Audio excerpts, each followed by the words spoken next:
छत्तीसगढ़ में आज से बसों की अनिश्चितकालीन हड़ताल शुरू हो गई है, जिससे प्रदेश के करीब 12,000 बसों के पहिए थम जाएंगे। हड़ताल की वजह से रोजमर्रा के सफर पर आने जाने वाले करीब लाखों यात्रियों को परेशानी हो रही है।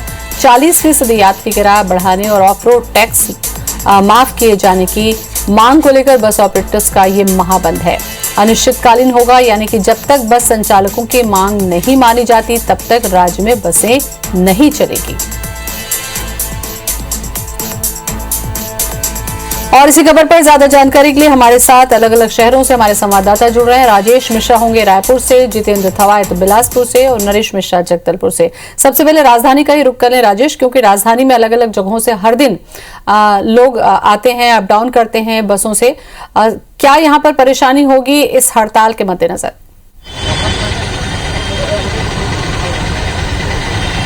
देखिए, हम बात करें तो आज से सबसे पहले हम बात करते हैं कि 40% किराया बढ़ाने की मांग को लेकर और ऑफ रोड बसों का टैक्स माफ करने की मांग को लेकर बस मालिक पिछले कई दिनों से क्रमबद्ध आंदोलन कर रहे हैं। कल उन्होंने राजधानी में धरना दिया और आज लगभग 9,000 बसें जो छत्तीसगढ़ में चल रही है उस बसों के चक्के थम गए हैं। उन्होंने वो अनिश्चितकालीन हड़ताल पे चले गए हैं और इसके कारण बस में जो रोज यात्री आना जाना करते थे, रोजमर्रा के जो आना जाना करते थे, उनको काफी तकलीफ का सामना करना पड़ रहा है। और बहुत सारे लोग जो रायपुर से बस पकड़ कर और जगह जाने वाले थे, उनको भी सवेरे से तकलीफ का सामना करना पड़ रहा है। हम आपको दिखाते हैं बस स्टैंड की स्थिति।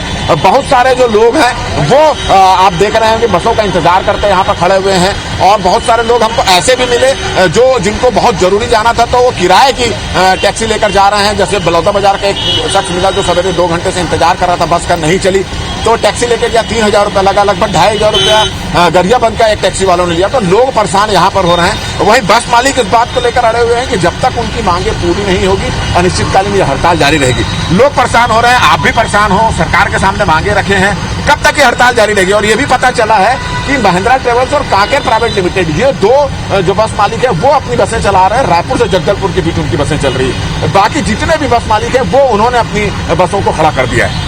देखिए, 9,000 बस ऑपरेटरों में से अगर 2 बस ऑपरेटरों ने हमारा समर्थन नहीं किया तो कोई बात नहीं, वो भी आगे समझ जाएंगे और वो भी हमारा समर्थन करेंगे, ऐसा हमें उम्मीद है।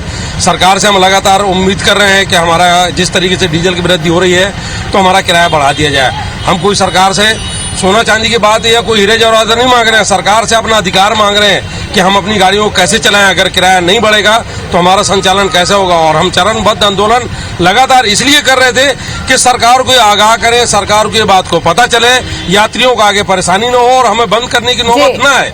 जब सरकार ने हमारी बात को नहीं सुना तो मजबूर होकर हमने आज ये गाड़ियां बंद की है। और यात्री जो राजेश, एक चीज साफ है कि सरकार ने नहीं सुना, इसलिए ये लोग बस हड़ताल कर रहे हैं, इनकी अपनी दलीलें हैं। जितेंद्र भी हमारे साथ में बिलासपुर से बने हुए हैं। जितेंद्र, बस एसोसिएशन की अपनी बातें हैं जिसे वो रखना चाह रही हैं, सरकार का अपना पॉइंट ऑफ व्यू है जिसको लेकर वो चर्चा करेगी, लेकिन सबसे ज्यादा हड़ताल का जो नुकसान है वो आम लोगों को होता है जब उन्हें कहीं भी आने जाने के लिए बसें नहीं मिलती हैं।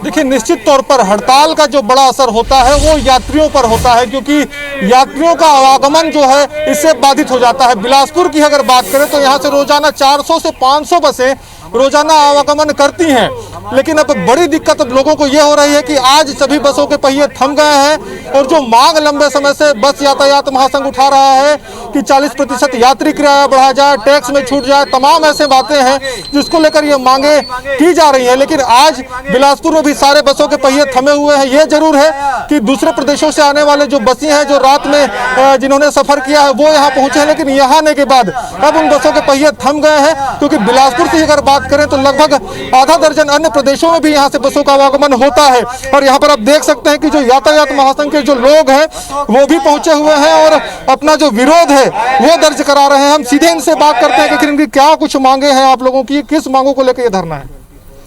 ये हमारा चरणबद्ध आंदोलन 2 जुलाई से चल रहा है और हम लोगों की प्रमुख 3 मांगे हैं।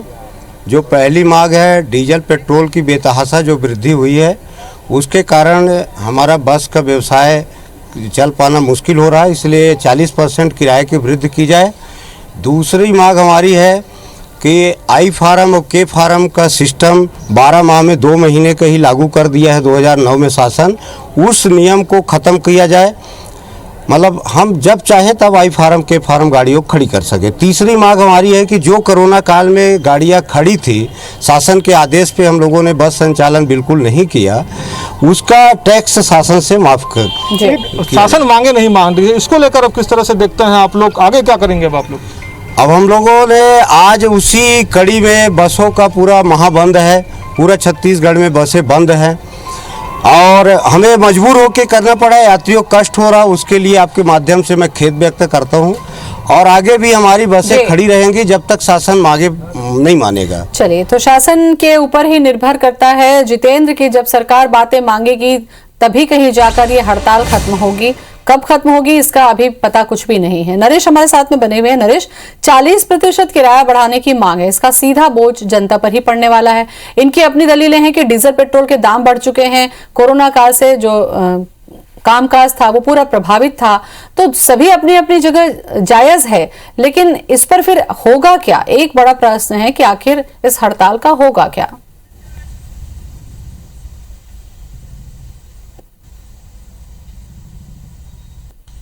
देखिए, ये तो बिल्कुल सही है कि जो लोग हड़ताल कर रहे हैं वो काफ़ी समय से एक आर्थिक संकट और बोझ को झेलते रहे हैं, लेकिन ये भी है कि अगर सारा बोझ अगर आप देखें तो कुल मिलाकर जनता पर पड़ता है और विशेष तौर पर पूरे छत्तीसगढ़ में जो बसों का प्राइवेटाइजेशन है, गुणवत्ता विहीन जो काम है और साथ ही साथ यात्रियों की कोई सुनवाई नहीं है, तो ये भी एक बड़ी समस्या है। इसको लेकर एक ऐसा ट्रिब्यूनल सिस्टम या भाड़ा नियंत्रक व्यवस्था बनाए जाने की ज़रूरत है जिससे कि सरकार का जो मकसद है कुल मिलाकर कि केवल टैक्स वसूलना ही नहीं बल्कि जो गाड़ियां चला रहे हैं उनकी समस्याओं का भी निराकरण हो और साथ ही साथ यात्रियों को उस सुविधा के लिए जिसकी वजह से प्राइवेटाइजेशन किया गया था वो सुविधा ठीक तरह से मिले, इस पर विशेष तौर पर ध्यान दिए जाने की ज़रूरत है। और पिछले कुछ सालों में आप देखिए कि ये इस तरह के जो प्राइवेटाइजेशन होने के बाद ये जो ग्रुप बनते हैं ये एक तरह के दबाव समूह की तरह बनते हैं और नतीजा ये होता है कि सरकार अगर इन्होंने 40% की मांग रखी है तो सरकार 15% या 20% की मांग पर कहीं आकर इनको समझा बुझाकर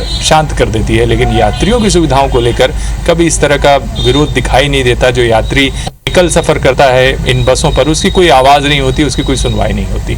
तो ऐसा लगता है कि बिल्कुल ये अगर बसें बंद हुई हैं तो सरकार की जिम्मेदारी है कि वो इस पर निराकरण करे, पर साथ ही साथ इसके लिए एक बेहतर व्यवस्था बने ताकि ये हमेशा के लिए ये समस्या ना रहे, क्योंकि महंगाई और डीजल पेट्रोल के दाम जिस से बढ़ रहे हैं उससे ये निश्चित है कि ये अतिरिक्त भार तो इन व्यापारियों पर भी पड़ना है और यात्रियों पर भी पड़ना है, पर क्या यात्री इसे झेलने की स्थिति में है?